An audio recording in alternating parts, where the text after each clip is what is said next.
Hello and welcome to Trading Hour, live from the CNBC-TV18 Motilal Oswal studio. I'm Sonal Bhutra. With me is Reema Tendulkar. Swift recovery in the markets is what we are witnessing. The Nifty is up 75 points. It is actually closer to the day's high as well. The high today was 25,128. We are at 25,124. Bank Nifty is also the one which is leading to the recovery that we are seeing. And the advanced decline ratio, that is the one to look at because we did see more declining stocks when we started the trade. But now it's somewhere on even grounds. Again, those lines are converging. So that index continues to be on our radar because for the last couple of trading sessions, there have been more declining stocks versus advancing stocks. Metal index doing well. There's Pharma, which is seeing higher gains as well. We'll discuss about that in greater detail. But all in all, it has been a decent day so far post the recovery that we saw from the lows. Indeed. And now quite a few sectors are doing well. IT has been strong since morning. Pharma has been doing well since morning. Autos, which opened in the red, are now, almost flatlining. So you are seeing some green on the screen when it comes to, say, a company like an Eicher Motors. So that's up and about in trade. So quite a few, stocks are moving around. And the Nifty, as we speak, is now well above 25,100. So it's looking good. Let's get to the stocks then. Hormus is now putting the spotlight on the top movers in the market at 11 o'clock. Hormus. Well, there are lots of movers in the broader markets, specific stocks. The lines are converging, but the Jindal Group stocks have gone only one way, and that is higher since the morning. You take a look at these stocks. Jindal Photo, Jindal Poly Investments, and Jindal Worldwide.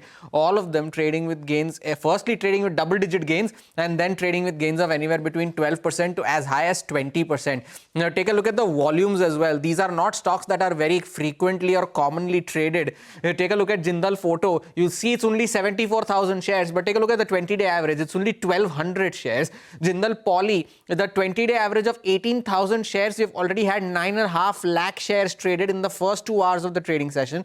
Jindal Poly Investments as well, 1,500 shares, shares with the 20-day average. We had 3.5 lakh shares already. And Jindal Worldwide, over 60 lakh shares that have been traded compared to a 20-day average of 2.5 lakh shares. So strong gains on very strong volumes for all of these Jindal Group companies. PG Electroplast is featuring in the list of gainers today. The stock has cooled off slightly from the highs, but still holding on to gains of 5%. Stock is up in 5 out of the last 6 sessions. It's the intraday high is the biggest single-day gain in the last 2 months, was up almost 8% at one point. We've had 84 lakh shares that have already been traded in the first 2 hours. The 20-day average is just 6 lakh shares for PG Electroplast, although the extent of the fall has been such that despite some recovery, the stock is still below all key moving averages, and the first important level on the upside is still far away, the 50 DMA, which is at 582, and the 100 DMA is even further away at 677, and the stock is down almost 50%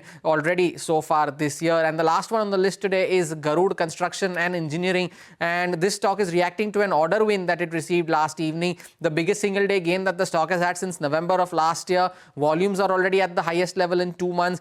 Over 1 crore shares have already been traded on this stock today. The 20-day average is just 4.5 lakh shares for Garud Constructions, and the stock has broken above and is sustaining above its 50-day moving average, which is at 194. So news flow driven name here is Garud Construction. Okay, take that point. Thank you so much for joining us with all those names, some interesting movers in the broader markets.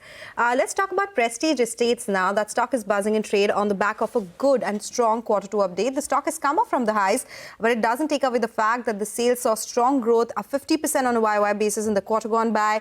Volumes were up 47%. Realizations grew by 8%. We had collections up 17%. And the first half of the year, the company saw launches of around 18.1 million square feet with a gross development value of 17,592 crore rupees.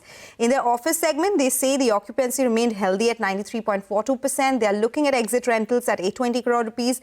Even for the retail segment, which is the mall segment, gross turnover was up 9% on a YY basis at 624 crore rupees. Here, the exit rentals are estimated at 272 crore rupees.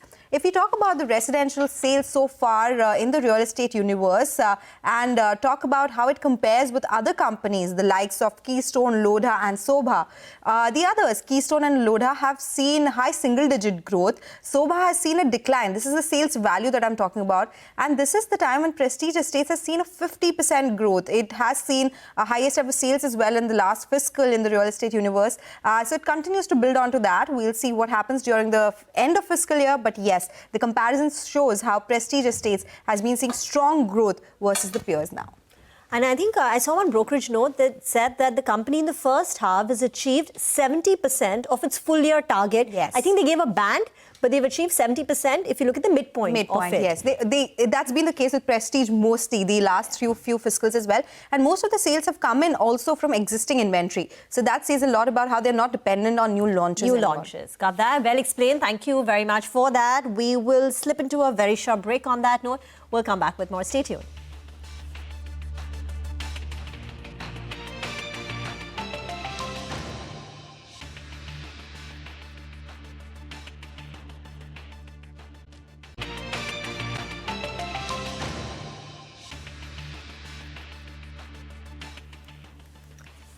Welcome back.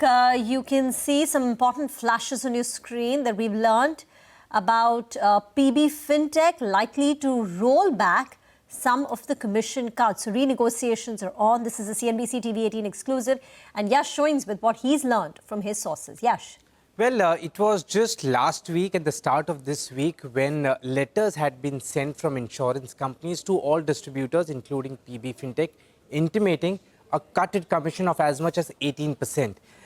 In the last few days, a few more incremental but very important developments have happened in that matter. What we've been given to understand from our sources is that teams from, of course, PB Fintech, the largest web aggregator and distributor, have reached out to various insurance companies, talking to them towards renegotiation of a rollback or a cut in the kind of commission cuts which had been allotted to Policybazaar particularly.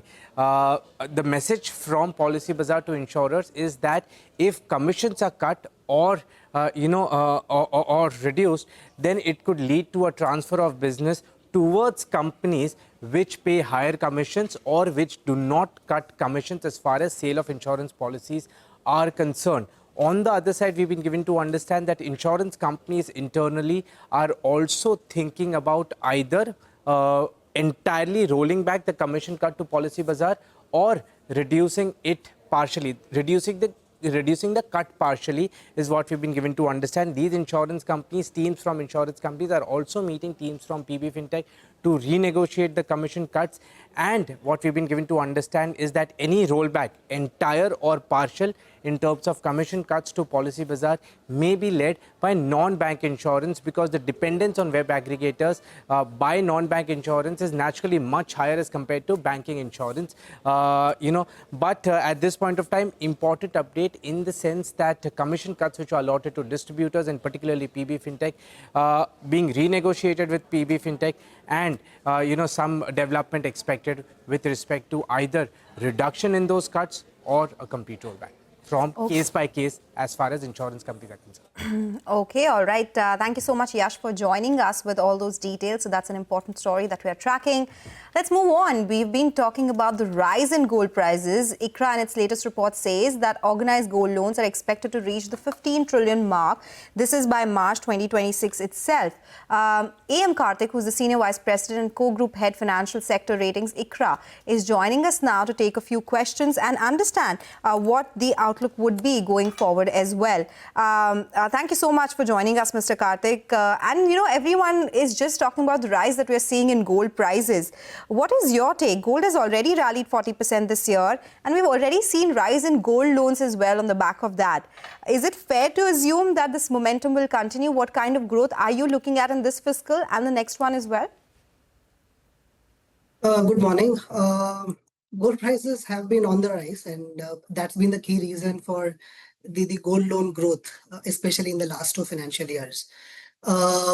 Our previous estimate, when we came out in September of 2024, we expected the organized gold loan market to reach the 15 trillion mark sometime in FY27.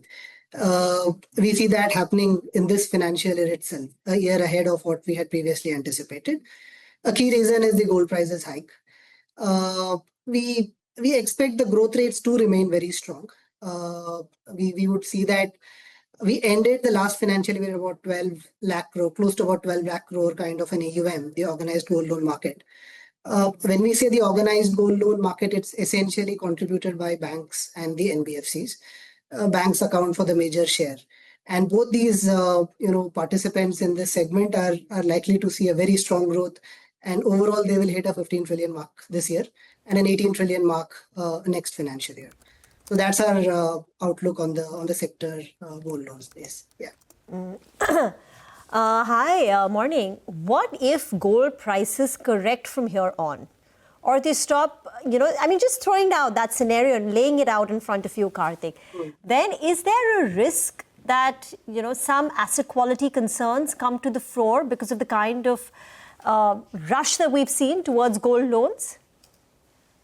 Historically, gold prices have corrected in the past. We have seen instances in 2008-9 where the correction was close to about 25%.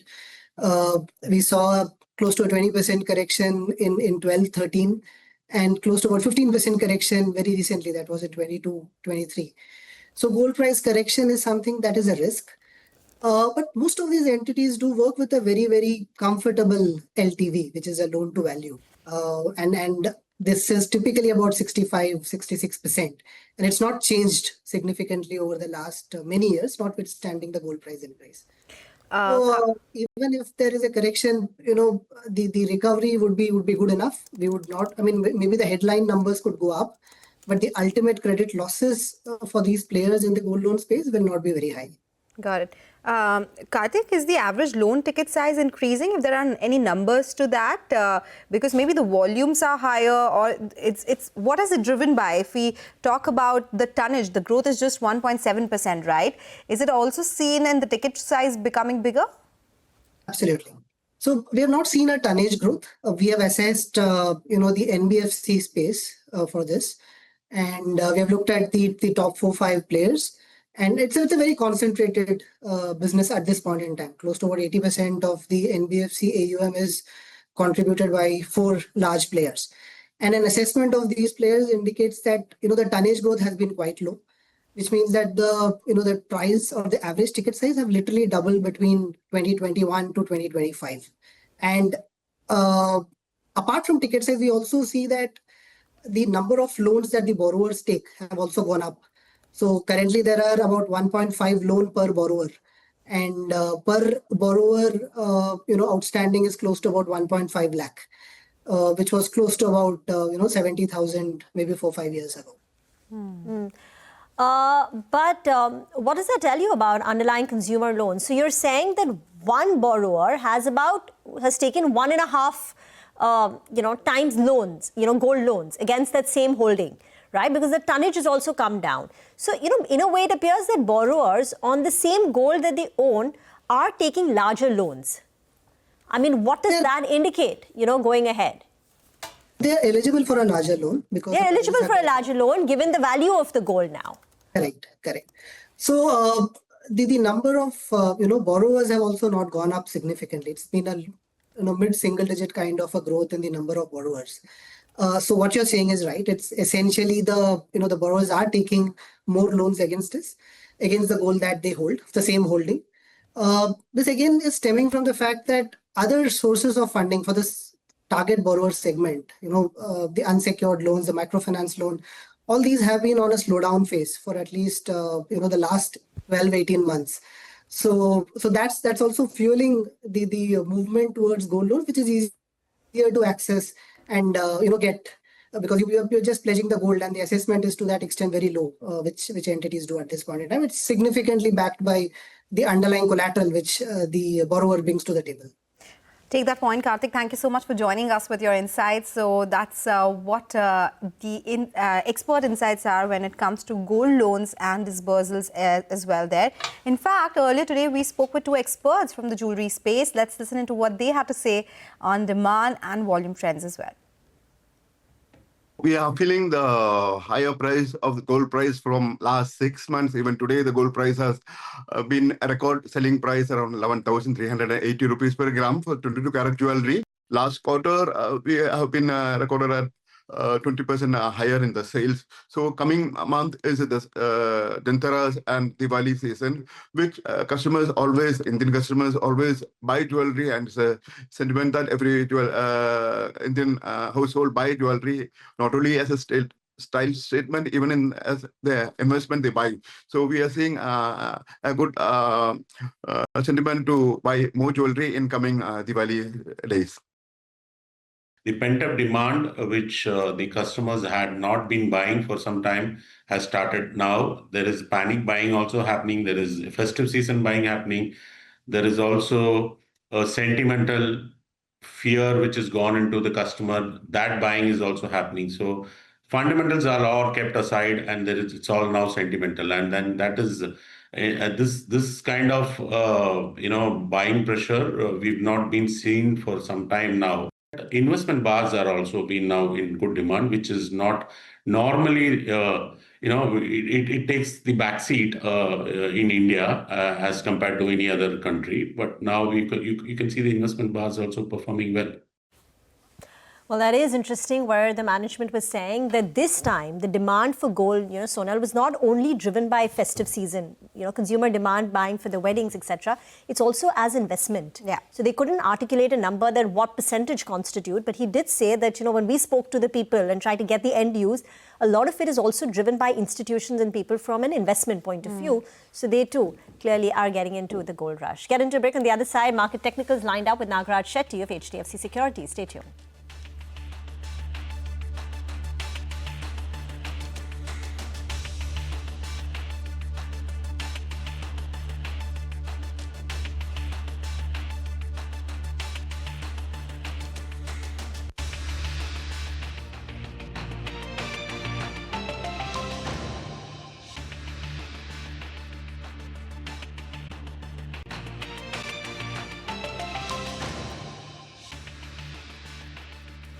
Well, markets picked up some pace, so it's a good time to get all the trends from the F&O space. Mangalam is joining us now with all the updates. Mangalam. Well, indeed, the Nifty has picked some pace from its morning lows. In fact, it's now closer to the higher end of today's trading range. 25,150 is what we're looking at the Nifty. And the biggest reason for that is two of its biggest components. We have the Nifty Bank and the Nifty IT Index, both of them outperforming today. So we had, the Nifty Bank, which took a breather yesterday, even though the IT Index was doing well. Now both those engines are firing, and the Nifty on the back of that up nearly a century. The outperformer from an index standpoint is the mid-cap index today. That was an underperformer yesterday, so 0.2% higher for that one as well. Though the advanced decline ratio tells you that it's still, split right down in the middle. But importantly, a lot of these stocks are buzzing. We have Strides Pharma, which has picked some pace. We have, PG Electroplast, which has been zooming right from today's trading session so far. We have Hindustan Copper as well. So pharmaceutical stocks, a lot of these metal names, all of them are fairly well bid. So that's given put writers some hope. They've gone ahead and written the 25,100 put and the 25,200 put, both of them extremely active. 25,100 put has a premium of 50 rupees. 25,200 put has a premium of 100 rupees. So between 25,000 and 25,050, there is one strong support that the street is expecting, which is also closer to today's low. What am I looking at? Today's low, 25.24 on the Nifty, which coincides perfectly with the 20-day moving average on the Nifty, which is at 25,033. The highs of the Nifty have to be crossed. Over the last two trading sessions, we've seen supplies around that 25,200 mark. Yesterday's high was 25,192. The day prior to that, 25,221. So once we cross past those levels, can we say that there could be further short covering is what we'll see on the frontline index. A lot of longs added on Prestige Estates. Good update coming in out there. The stock up 3.5%. And some shorts are caught on the wrong side in names like Inox Wind as well as Nalco, so which is seeing some short covering as these stocks are moving higher. Thank you. Get into a break on that note. On the other side, market fundamentals. Amisha Vora from PL Capital joins in next.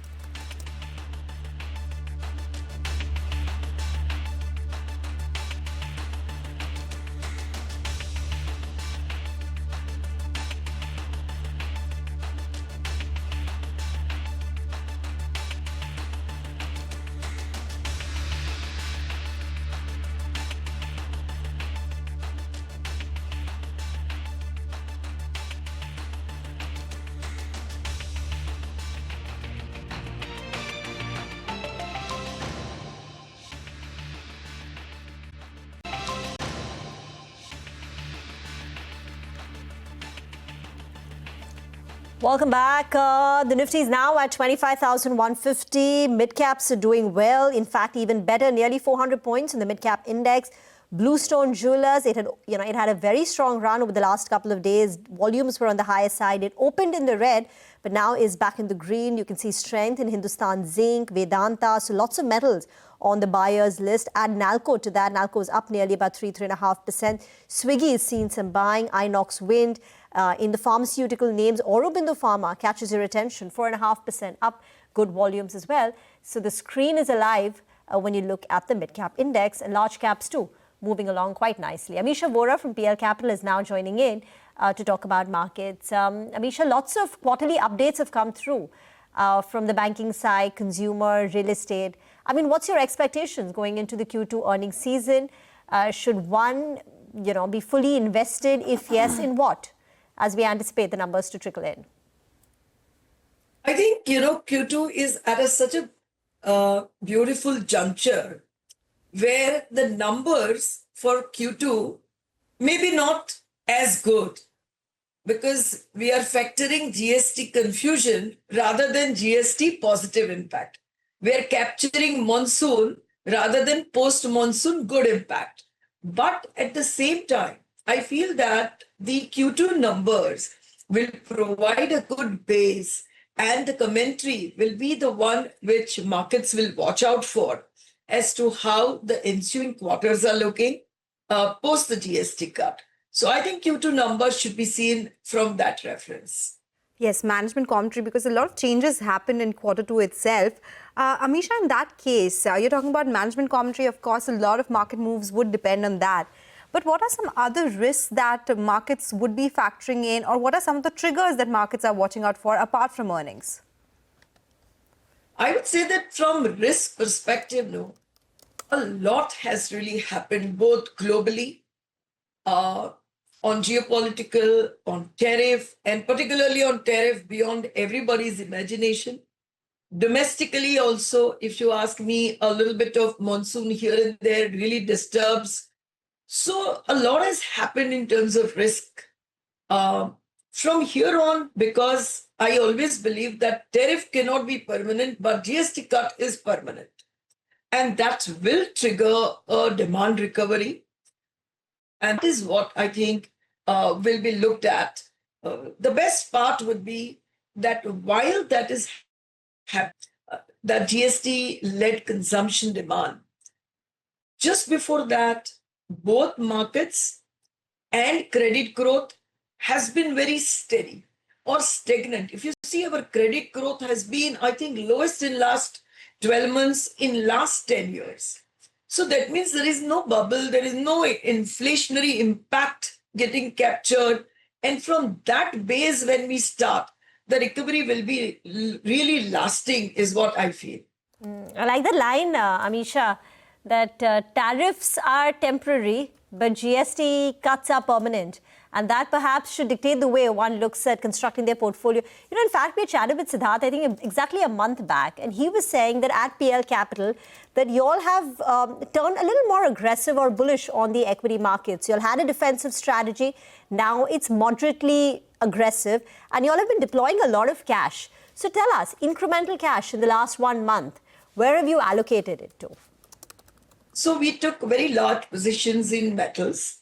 Okay. And we believe that across the segment, whether it is steel large cap, mid cap, and beyond that, copper, zinc, wherever one gets, and aluminum, a combination of exposure in metals will be very beneficial. And up till now, it has been holding really well, that call. But we think that this call is going to last much longer.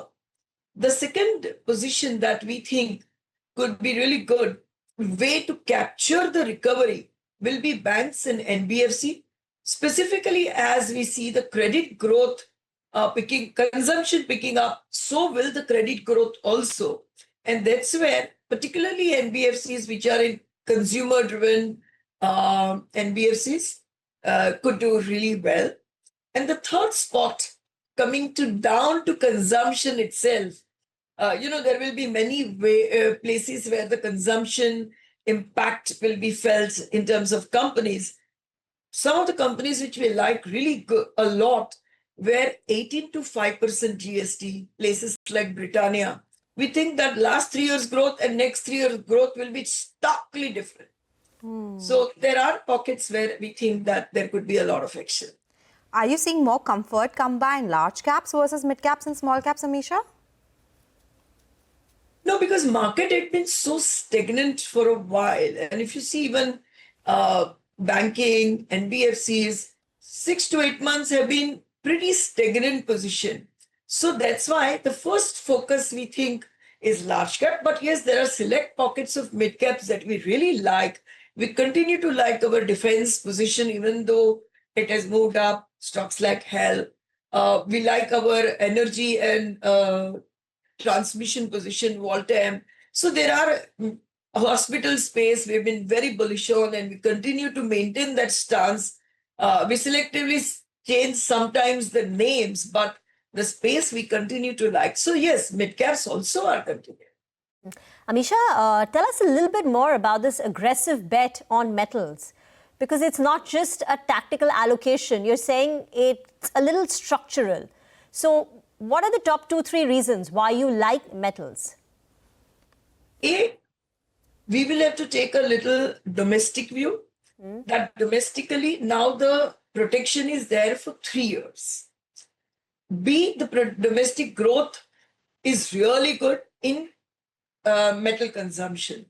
But see the more, and that, it's a very economies of scale immediately falls. Whatever is the price growth comes down to, EBITDA comes down to PAT. So the impact is typically very stark. But the third most important reason we feel is that globally also, in last 5 to 8 years, if you see the capacity expansion has been extremely scanty and low. So post-war, as the building construction starts, America also wants to rebuild their manufacturing in whichever way they succeed, but they want to rebuild things. I'm sure Russia, Ukraine, I'm sure Israel, Gaza. So everywhere reconstruction, plus in China in particular, also we feel that the capacity expansion had been very limited. So we feel that there could be a sustained phase where consumption will grow. And because the supply has not been so strong in last 5 years, the prices also will.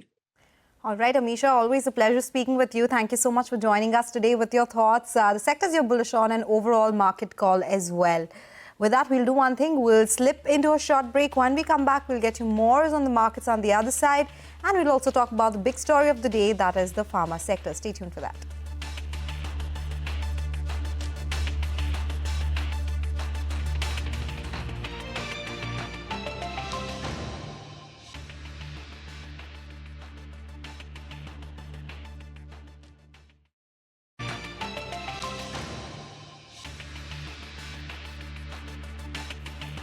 Welcome back. Well, pharma stocks, they've been gaining in trade today, and this is our big story of the day. Reports indicate tariff relief for generics. Ekta is joining us with more details on what these reports are suggesting. Ekta. Well, yes, I'm going to start with basically what the news is. There is news which is circulating that the Trump administration is not planning to impose tariffs on generic drugs from foreign companies. The administration is also not actively discussing imposing Section 232 of tariffs against generic pharmaceuticals. Now, just to give you a little bit of background, the US has been concerned about the dependence on foreign manufacturing for pharmaceutical APIs. Generics, remember, supply 90% of drug volumes in the US. India comprises of 40 to 50% of generic prescriptions by volume. Nearly 2 out of 5 generics are made by Indian companies in the US. They comprise of 40 to 50% of US FDA drug approvals per year. They have 650 US FDA approved facilities, which is the largest outside of the US. And India also supplies 25 to 30% of APIs to the US. Some Chinese APIs supply up to 80 to 90% of certain critical components when it comes to the drug supply. Now, the administration has been worried about this kind of dependency, and the administration has been weighing duties on pharma drugs and APIs under Section 232. Section 232 is used to investigate whether imports of products threaten to impair national security. If so, one can impose tariffs or other restrictions to protect national security. So as of now, what we learn is that it is not being actively discussed. That's Section 232, and they're not planning to impose tariffs on generic drugs from foreign countries as of now. So this is basically a relief which is coming for pharmaceutical companies in India. And what is the key reason that explains why the administration is looking at sparing, the Indian generics? That's because the entire space is so dependent on Indian generics. So Indian generics, what we manufacture in terms of a manufacturing cost is 1/8 or 1/5 versus what takes place in the US or Europe. Generic drugs are 80 to 90% cheaper than what patented drugs are in the US. And margins for highly competitive drugs are between 10 to 20%, and for more competitive drugs at anywhere up to 50%. Now, tariffs, if you impose tariffs on these kind of drugs, it can raise costs, and making generics would then become expensive, and for some companies, it will become unviable. If those companies stop manufacturing and say that, making this particular drug is unviable for me, it can lead to drug shortages in the US. And hence, that is something that the administration would want to completely avoid, because that leads to a rise in terms of costs and obviously shortages of drugs. Secondly, building supply chains and building that kind of infrastructure in the US takes time, and it will also increase costs. So it's not something which is a near-term plan which can be executed immediately. It's a longer-term plan which they have to execute. So what is the Trump administration focusing on now after all these changes that have come by? Yes, absolutely. So what the Trump administration now is focusing on is that they're looking at branded drugs. Remember, in September of 2025, the Trump administration slapped 100% tariff on branded pharma drug imports unless the company is building a plant in the US. Companies, however, are understanding the mandate that has been given by the Trump administration. For example, Trump announced a deal with Pfizer. Pfizer will be lowering their drug costs with Medicaid in the Medicaid program to match, the most favored nation prices. Eli Lilly is investing around $27 billion over a period of time. J&J is investing $55 billion over 4 years. Novartis, $23 billion. Roche, around $50 billion. All this over a span of 4 to 5 years. Indian companies are also sort of towing the line now. So Ipca Labs, remember, announced a partnership with Biosimilar Sciences in Puerto Rico. Lupin announced a $250 million investment in a manufacturing facility in Florida today. Aurobindo has acquired Lannett for $250 million, adding a CGMP facility in the US. So they all understand that they need to have a manufacturing presence in the US, but the US administration also understands that they cannot impose tariffs on generics, and hence this is coming as a relief and an overhang really which has been lifted. You can see that the Nifty Pharma Index are 1%, and individual stocks we've been showing that, the Aurobindo Pharmas, etc. Thanks, Ekta, for explaining that so well. Get into a break, more on the market. Stay tuned.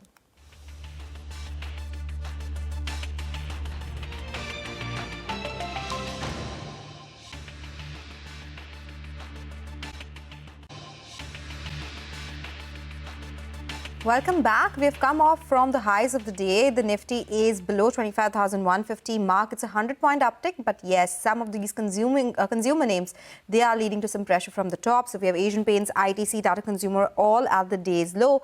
The mid-cap index is doing well, outperforming the benchmark, but with a gain of 405 points as we speak. With that, it's a wrap on this edition of Trading Hour. Stay tuned. Halftime Report is up next.